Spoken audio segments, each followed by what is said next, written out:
আসসালামু আলাইকুম এসএসসি শিক্ষার্থীবৃন্দুরা। এখন 9টা 45 বাজে এবং আমি এখন ভিডিও তৈরি করছি শুধুমাত্র তোমাদের জন্য, যারা ইংলিশ নিয়ে খুবই টেনশনে আছো বা গ্রামার যারা কোনো কিছুই পারো না বা ফেল করা নিয়ে যারা টেনশন করছো, তাদের জন্য খুবই উপকারী ভিডিও হতে চলেছে। ইতিমধ্যে আমি পাঞ্চুয়েশনের ভিডিও দিছি খুব সহজে, যারা দেখছো তারা বুঝতে পারছো।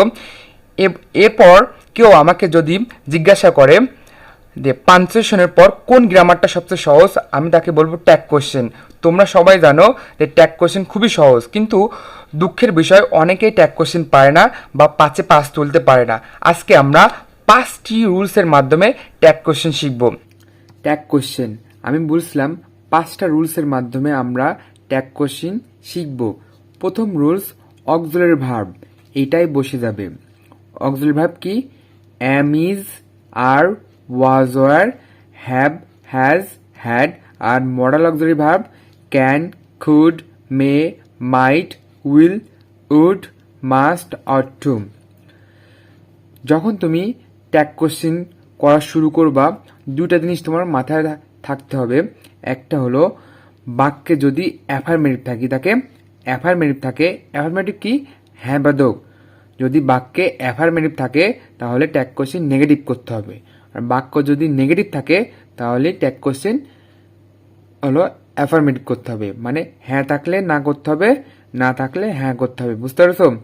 এখন অনেকের মাথায় ঢুকে নাই, যদি হ্যাঁ বোধক থাকে মানে অ্যাফার্মেটিভ যদি থাকে তাহলে নেগেটিভ করতে হবে, না বোধক করতে হবে। বুঝতে পারছো? আচ্ছা, যদি এই অক্সিলারি ভার্ব থাকে, যদি বাক্যটা পজিটিভ হয় মানে অ্যাফার্মেটিভ হয়, তাহলে ওই অক্সিলারি ভার্বটা আমরা কি করে দেবো বলতো? নেগেটিভ করে দেবো। বুঝতে পারছো? আচ্ছা, এক্সাম্পলে আসো।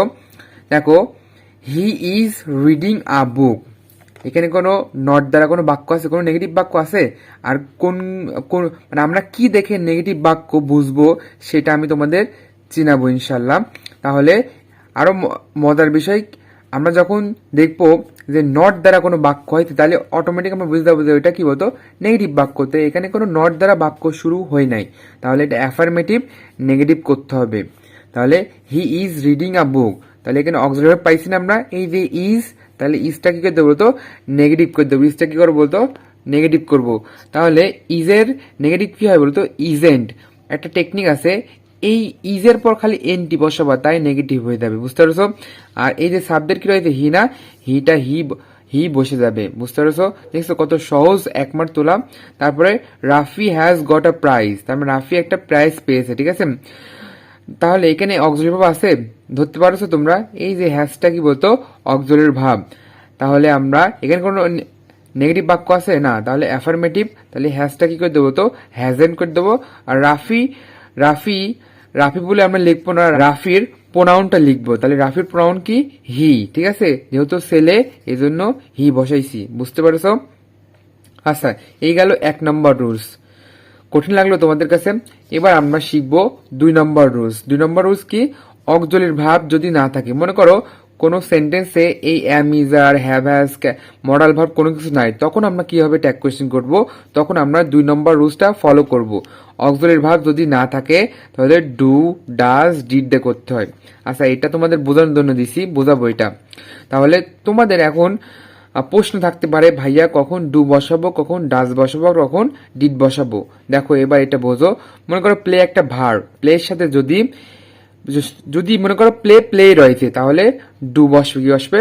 ডু বসবে। আর প্লের সাথে যদি ইএস রয়েছে, কি রয়েছে? ইএস রয়েছে, তখন ডাজ বসবে। আর প্লের সাথে তখন ইডি থাকবে, কি থাকবে? ইডি থাকবে, তখন ডিড বসাবে।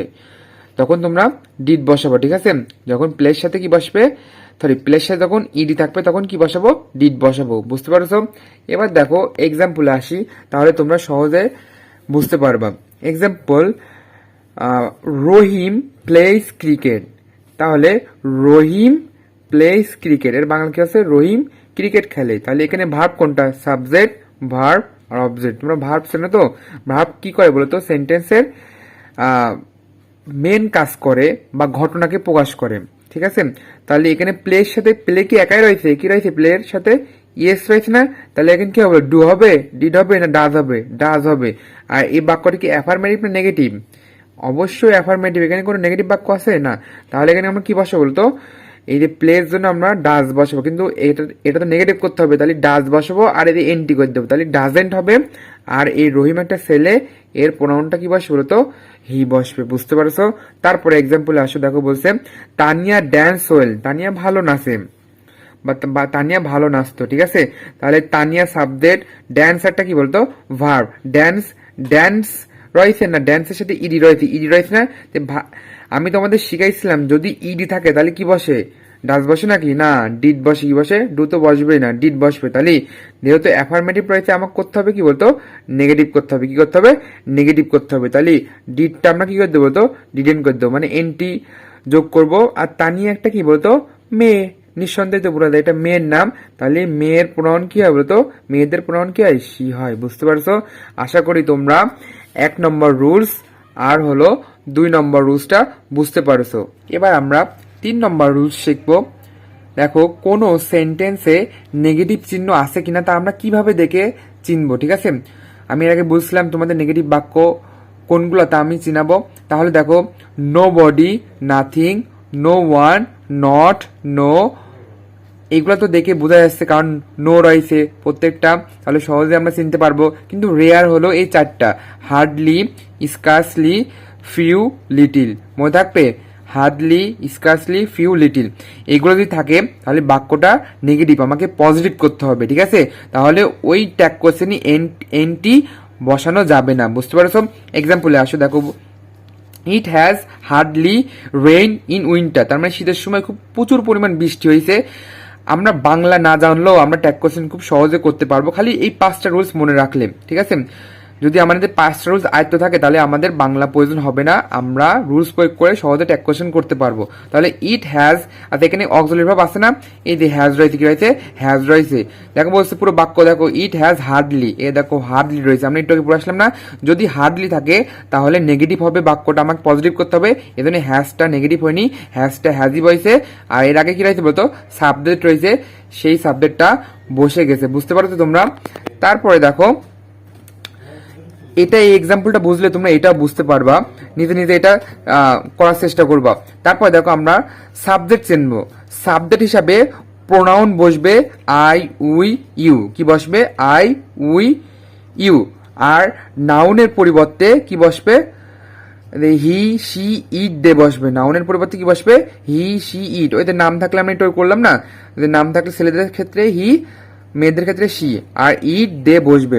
আচ্ছা পার্সন শিখবো, কি শিখবো এবার আমরা, পার্সন শিখবো। পার্সন বা নন পার্সন যদি প্লুরাল হয়, প্লুরাল কি, যে বহু বচন, ঠিক আছে।